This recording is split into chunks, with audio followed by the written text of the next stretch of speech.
ഹായോ, welcome to Compass Academy. Welcome to our rapid question series. നമ്മൾ word series കണ്ടുകൊണ്ടിരിക്കുകയാണ്. അതിൻ്റെ last question നോക്കാം. 5 mark തരുന്നതാണ് നിങ്ങൾക്കിത്. അതിൻ്റെ ലാസ്റ്റ് ക്വസ്റ്റ്യനിലേക്ക് കടന്നാലോ? ഇതാണ് ക്വസ്റ്റ്യൻ. എന്താണ് ഇവർ ഇതിനകത്ത് പറഞ്ഞേക്കുന്നത്? ഇത് മനസ്സിലാക്കാൻ പലരും ബുദ്ധിമുട്ടും. If all the letters in the given words are arranged in alphabetic order from left to right without any gap to form new series then which of the following letter is third from right hand. ഇവരെന്താ പറഞ്ഞിരിക്കുന്നത് വെച്ചാൽ, ഇത്രയും letters ഇല്ലേ, ഇതിപ്പോൾ ഒരു വേർഡായിട്ടാണ് നിങ്ങൾക്ക് കിട്ടുന്നത്. ഇതിൽ നിന്ന് നിങ്ങൾ ഓരോ ലെറ്ററിനെയും പെറുക്കി വെക്കുക ആൽഫബറ്റിക് ഓർഡർ, ഒരു സീരീസ് ആയിട്ട്. അതിനകത്ത് ഗ്യാപ്പ് കാണാൻ പാടില്ല. ഇപ്പോൾ ഉദാഹരണം, എത്ര എ ഉണ്ടെന്ന് നോക്കുക. 2 എ ഉണ്ട്, അവരെ ഇവിടേക്ക് എഴുതുക. ഇനി അടുത്ത് ബി എ തപ്പുകയാണ്. ബി എത്രണ്ണേ ഉള്ളൂ? ഒരെണ്ണേ ഉള്ളൂ. അപ്പോൾ ബി എ എടുത്തു. ബി കഴിഞ്ഞ് ഇനി സി ഉണ്ടോ? ഇല്ല. പിന്നെ ആരാ ഉള്ളത്? ഡി 2 എണ്ണം ഉണ്ട്. ആ 2 എണ്ണത്തിന് എഴുതണം. B D. അപ്പോൾ നീ 2. ഇനി എന്താ? A B C D E F. എഫിനെ എഴുതി.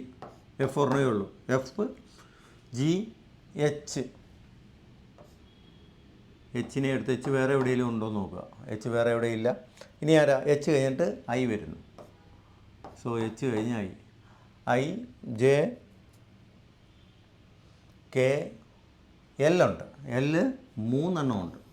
ഇത് 2, ഇതൊരെണ്ണം. L L L. പിന്നെന്താ? L M N. എൻ ഉണ്ട്. O P Q R O ഉണ്ട്. പിന്നെ ആരാ നമുക്കുള്ളത്? ഒ എ എടുത്തു കഴിഞ്ഞാൽ പിന്നെ ഇവരെല്ലാം എടുത്തു കഴിഞ്ഞു. പിന്നെ ആരാ ഉള്ളത്? ടി ഉണ്ട്, യു ഉണ്ട്. S T U. T U. നോക്കിക്കേ, 3 3 6 9 12 15.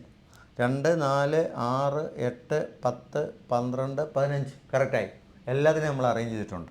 ഇനിയാണ് നോക്കുന്നത്, which of the following letter is third from right hand. റൈറ്റിൽ നിന്ന് മൂന്നാമത് വരുന്ന ആരാണ്? സോ റൈറ്റിൽ നിന്ന് മൂന്നാമത് വരുന്നത് ഒ ആണ് answer. So O is answer. ഇതാണ് ഇതിൻ്റെ ഐഡിയ. എന്നാൽ ഇത് പലരും മനസ്സിലാക്കാതെ പോകും. ഇങ്ങനെ സീരീസ് ആയിട്ട് എഴുതണം എന്നാണ് അവർ ഉദ്ദേശിക്കുന്നത്. അപ്പോൾ ചെല്ലെന്തരയോ 2 എ ഉണ്ടല്ലോ, അതുകൊണ്ട് ഒരേ എഴുതിയാൽ മതി. അങ്ങനെയല്ല പറഞ്ഞേക്കുന്നത്. കാര്യങ്ങൾ മനസ്സിലാക്കുക, പെട്ടെന്ന് തന്നെ അതിലേക്ക് കൺവേർട്ട് ചെയ്യുക. നിങ്ങളെ സഹായിക്കാൻ കോമ്പസ് അക്കാഡമി എപ്പോഴും നിങ്ങളുടെ കൂടെ ഉണ്ടെന്ന് ഓർക്കുക. ഇഷ്ടപ്പെട്ടു എന്ന് കരുതുന്നു. Thank you.